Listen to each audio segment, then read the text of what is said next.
Good day mga ate, kuya, bunso people, everybody in this world! It's me again, Imari, for another vlog. Kaya tara, samahan nyo ko sa araw na to.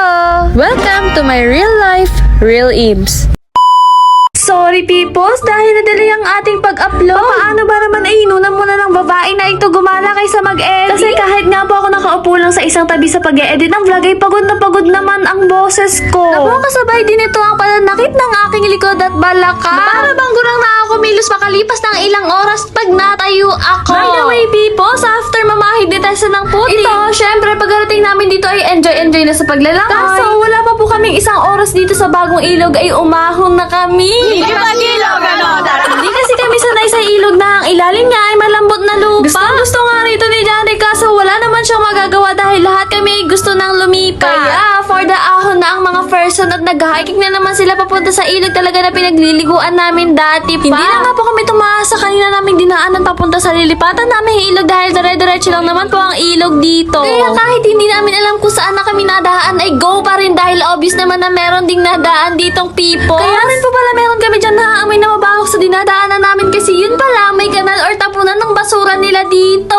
Ayan, pahirapan tuloy magsitawid ang mga kasama ko lalo na si Naomi. Buti na lang talaga at naaalalayan namin. Ay, naks naman, ang sarap pa naman ng tulog ng baboy dito sa ilog. Pasensya na, Piggy, at nagambala ka namin sa beauty rest mo. Dito nga po bandahay familiar na talaga sa amin ang daan at sobrang lapit na ng ilog na lalangoyan namin sa wakas. Pagdungtong namin sa hagdanan, na-realize namin na malayo-layo rin pala ang nilakad namin papunta dito. Pero okay na rin yun kaysa naman na madulas ulit si Tessa o di kaya kami sa nadaanan namin kay Tari. Share ko lang po sa inyo na kahit nga po ako'y taga rito sa pinagliliguan namin ay ngayon lang ulit ako nakatungtong dito. Kaya nung nakita ko ang hagdanang lupa, nakakamangha dahil hindi na talaga madudulas sa mga ate girl nyo rito sa sobrang pino ng gawa nila ngayon. Anyways, nakarating na po pala tayo sa ating paglalangoyan. Kanina nga po ay hindi talaga komportable si Naomi sa unang ilog. Pero ngayon, sobrang saya niya na dahil abot niya na sa wakas ang paglalangoyan niya. Sinubukan nga po namin ipatong ang stand ko sa may bato kaso baka matumba gawa ng hindi pantay ang bato. Ayan, nagsasiyaw pa talaga si Kulala at hinampas pa si Tessa. By the way, peoples, nilipat ko na rin po pala ang camera ko para kami ay makapaglangoy na. Pala, peoples, yellow at juice lang po ang dala namin dahil dito po kami kukuha ng tubig sa pansol. Para lang sa amin ay mas malinis pa itong tubig na galing sa pansol kaysa sa mga mineral. Hashtag taong bundok. Sa oras po pala ng alauna ng hapon ay kakain na po kami. Gawaan lang kanina pa nagpaparinig ang kasama naming little Tombis na nagugutom ng araw siya kakalango. Hindi ko nga po inaasahang nagbaon din pala ng ulam si Tessa na itlog at hotdog pandagdag na araw sa ulam namin. Makikita nyo nga dyan sa camera na makukuha na kami ng langit sa sobrang liwanag ng kanin. Naisipan nga namin ni Tessa na sairin ang sabaw ng manok dahil masarap nga naman yun sa kanin. Kaya eto, hinalo na namin sa sabaw. Kaya for the food trip na talaga sila na may kasamang sound trip sa oras na yan.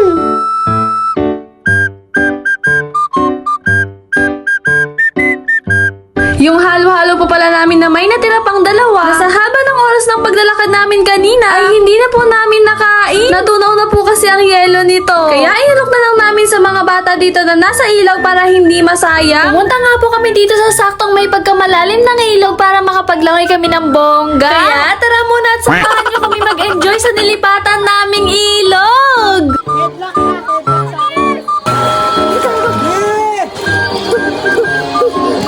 May asong naglalangoy yun. Bago!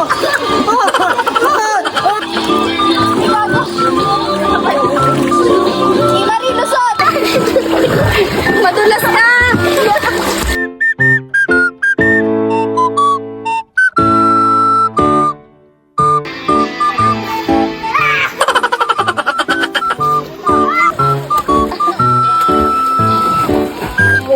Okay na! Naka-play na! Naka-play na!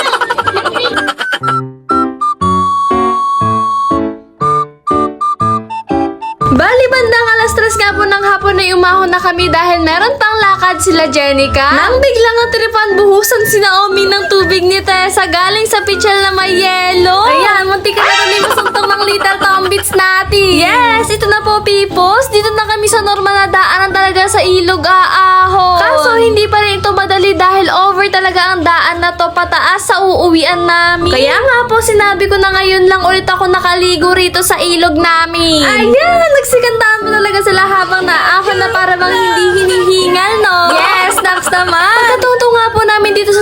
happy-happy lang. Hanggang sa umabot sila sa pagsasayaw gamit ang tugtugan namin sa speaker. Sana wala na talaga dancer. Maya-maya nga po ay nakita po namin ulit yung mga bata na kasama namin sa ilog na may dalang mangga. Kaya natripan ko po humingi para may pang merienda nga naman kami. Ako nga pipili. Sa puno ko. Shoutout na lang po kay Kuya na piloso po. Pagpatuloy mo lang yan. Meanwhile, hirap pa nga ang ate girl niya magbalat ng mangga kaya na-judge na ako ni Teza.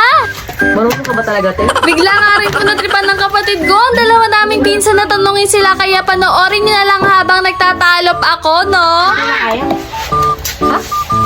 Ayaw mo kami gawin? Oo.